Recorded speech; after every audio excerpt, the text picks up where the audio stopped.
ప్రకృతిని ఆరాధిస్తూ పుడమి తల్లి గొప్పతనాన్ని కీర్తిస్తూ మురిసిపోయే క్షణాలకు వేదిక. తెలంగాణ అస్తిత్వానికి, సంస్కృతి, సాంప్రదాయాలకు ప్రతీకగా భావించే బతుకమ్మ పండుగ రానే వచ్చింది.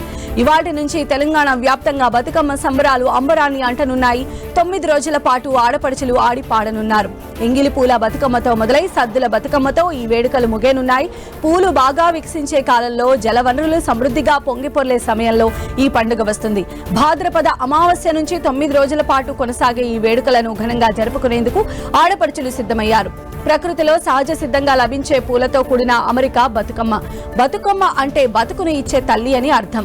తమకు మంచి జీవితాలను చల్లగా ప్రసాదించమని ఆటపాటలతో కీర్తిస్తూ అమ్మవారిని వేడుకోవడం బతుకమ్మ విశిష్టత. దుర్గమ్మను గౌరమ్మగా, అమ్మవారిగా, గ్రామదేవతగా, శక్తి స్వరూపాలుగా కొలుస్తారు ప్రజలు. ఆ తల్లి కరుణా కటాక్షాలు తమపై ఉండాలని ఏటా బతుకమ్మ పండుగను వైభవంగా నిర్వహిస్తూ ఉంటారు.